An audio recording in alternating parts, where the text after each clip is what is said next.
Love making laser tiles, but you're looking for a faster way to complete them?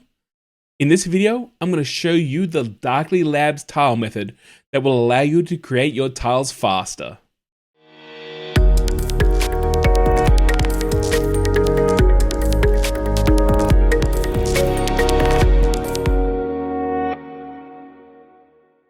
My name is Gil, and in the last tutorial, we looked at creating tiles using the Norton white tile method. In this video, we are going to create engraved tiles using the Darkly Labs method. This method will save you time and also create a tile that has an old school photography look to it. Just like the Norton white tile method, you will need a ceramic tile to engrave on, black spray paint. For this tutorial, I used gloss black paint. Just like the Norton method, I prepared the tile by washing it with some normal soap and water. After drying, I took the tile outside to paint an even layer of paint onto the tile and let it dry.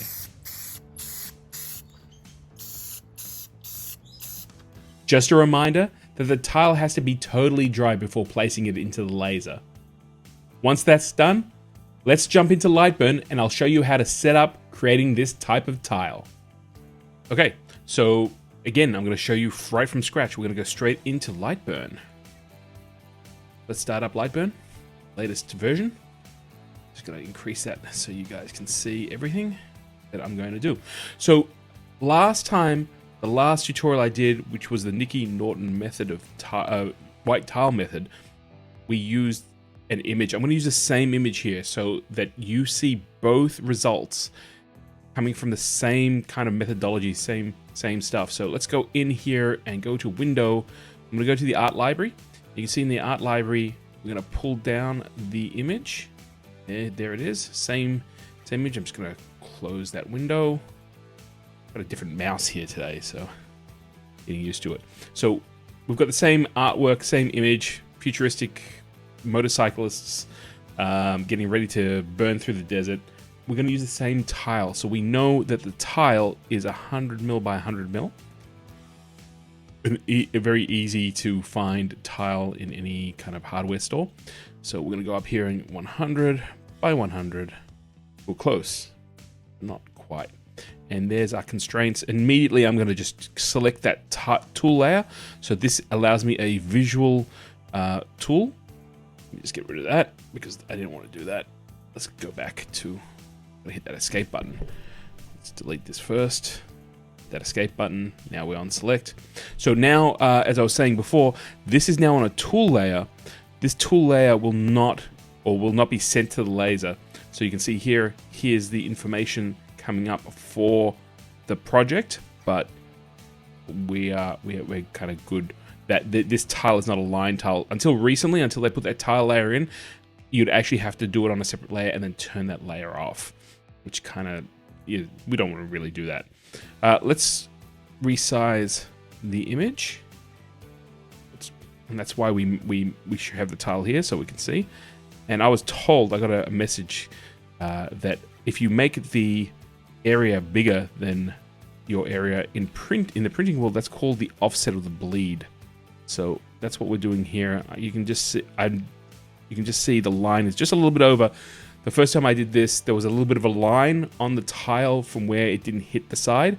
So I'm just going to, and in fact, you know what? I'm going to select both of these things. You can do it by hand, or you can put both of these things in the center, just using the align horizontal and align center. So if we go in further here, you can see there's a little bit of a border here, which no one's really going to know. I'm going to go check out the next one, and you can see it's kind of universal. If you want to adjust it any further, feel free. For the sake of this tutorial, we'll move on. But it's good to know. So right now, the next part that we need to do is dial in our settings. I've got a feeling, I went and checked these settings, so I've got a feeling that they're in there already by default because it was the last project that I used, but I will go through them. So let's go into the image. And I see that it's exactly. So I had to go back to a previous project just to make sure that I had all the settings set up. But let me show you the main differences here. So on the previous one, it was at 1000. We are now changing that to 4000. That's as fast as the Blazer 2 that I'm using, the diode laser and Blazer 2 can go. We leave the max power at 100 and the minimum power. Now, one of the big things that didn't happen with the Nicky Norton white tile method was that it actually engraved the image directly onto the surface of the tile. Therefore, they didn't have a negative image. In this one, we're removing black, almost like a printing method. So we want it to be the negative result of the image that's actually in Lightburn. So we turn that on. We've also got the option of turning grayscale on. I personally enjoy grayscale. I think it's a great way of getting a result, especially in this method. So we make sure it's grayscale and just hit OK. I'm just looking at it now. I think that's pretty much it. Just make sure that, mode, the big one's negative. If you don't do it with negative image, what will actually happen is you'll get almost like a photography negative image on the actual tile.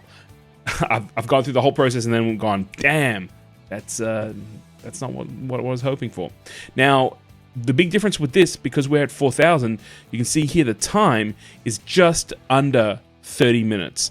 So this is one of the differences between the Nicky Norton white tile method and the Darkly Labs method, is that this is a lot faster to actually turn out the tile. So we'll have this small tile done in just under 30 minutes, and we'll come back and I'll show you the result and the final step of being able to seal the tile so that the artwork doesn't get damaged.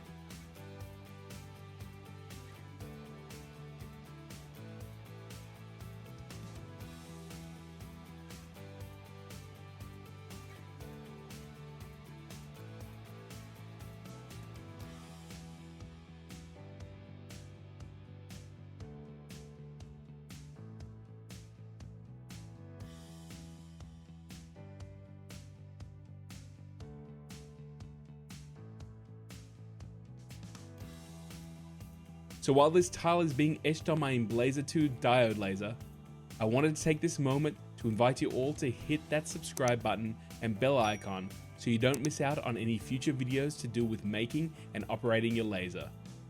And if you enjoy exploring what your laser can do, come along to the laser live streams here on YouTube.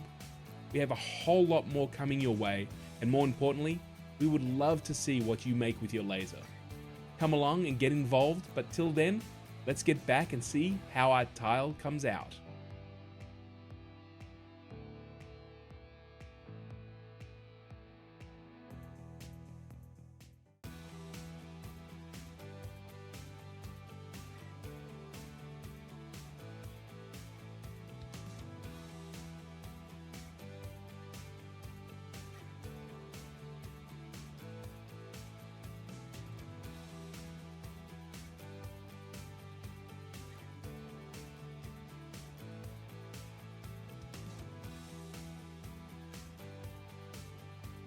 The laser process took just under 30 minutes to complete.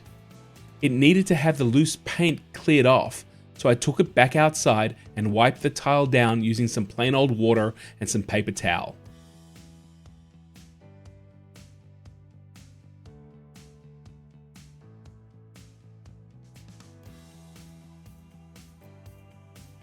It took a few passes, but the paint came off relatively easy and it revealed its results. Once it was clean, I immediately dried the tile and then sprayed a layer of clear satin paint to seal the surface ready for handling. Now you can see that due to the speed of the process, some parts of the image didn't come away as completely as I hoped.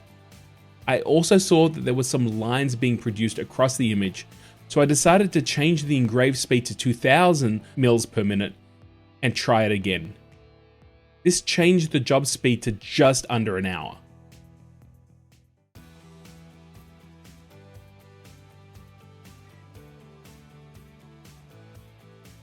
Now, after the second tile was done, you can see that the results are similar but with some subtle differences.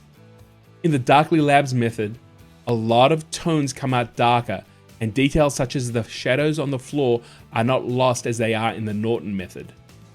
You can also feel the paint layer on the Darkly Labs tile, which will get damaged if you scratch or sand the surface.